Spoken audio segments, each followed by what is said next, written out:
Welcome to The Explainer. Today, we're not just talking about writing, we're talking about building. We're going to break down how you can transform your raw ideas into powerful, persuasive essays that are, well, pretty much unbeatable.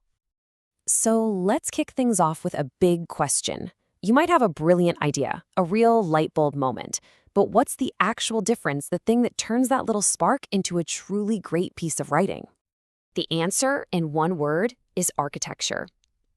You see, a great essay isn't just a stream of consciousness where you hope things make sense by the end. No way.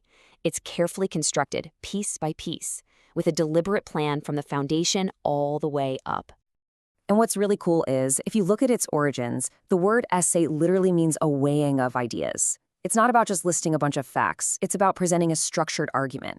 To really master this, you've got to start thinking of yourself as an architect for your ideas. Okay, section 1, the blueprint. You would never start building a house without a solid plan, right? Well, for an essay, that blueprint is the pre-writing phase. This is where you lay the groundwork for everything that's going to follow.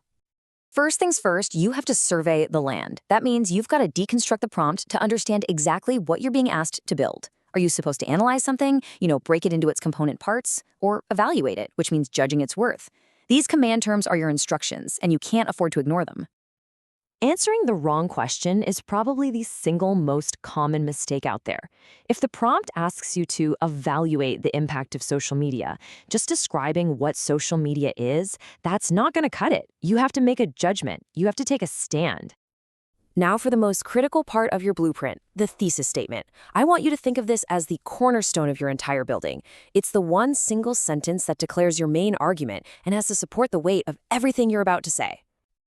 A strong thesis has one non-negotiable quality. It absolutely must be arguable. It can't be a simple statement of fact that everybody already agrees on. It has to be a claim that a reasonable person could actually disagree with. That's what makes it a real argument. Just look at the contrast here.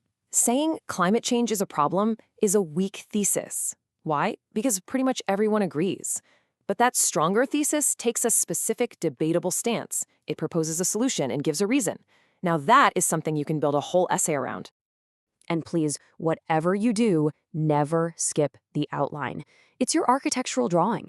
It organizes your thoughts, it makes sure every part of your essay has a purpose, and it prevents the entire argument from collapsing.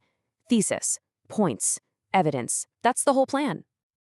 All right, on to section 2, the framework. Now that the blueprint's done, it's time to actually start erecting the frame of your essay. This is where your ideas really start to take shape.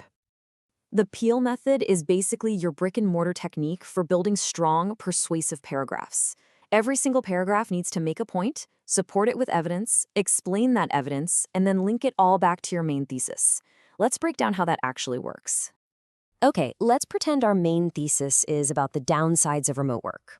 We'd start a paragraph with a really clear point, just like this one.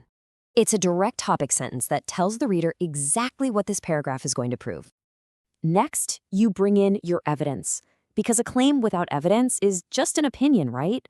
A hard number, like this statistic from a Gallup study, gives your point real credibility and weight. Now for the explanation. This is the step people so often forget. You can't just drop a statistic in there and move on. You have to connect the dots for your reader and explain how that 40% figure actually proves your point about isolation. And finally, you link it all back. This last sentence connects the smaller point of this one paragraph, employee isolation, back to the bigger argument of your entire essay, that remote work damages company culture. Perfect. Moving on to section 3, the polish.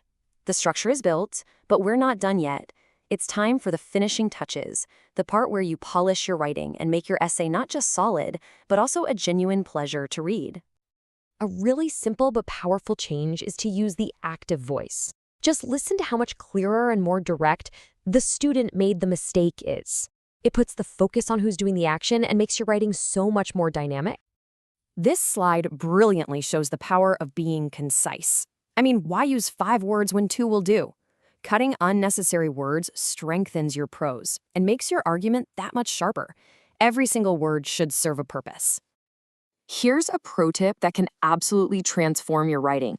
Before you even think about submitting it, read your entire essay out loud. Your ears will catch awkward phrasing, clunky sentences, and typos that your eyes just glide right over. If it sounds wrong when you say it, it's going to read wrong.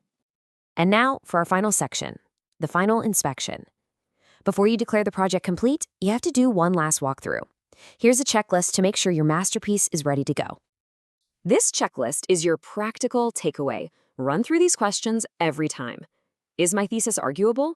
Does every single paragraph use Peel? Is my language clear and active?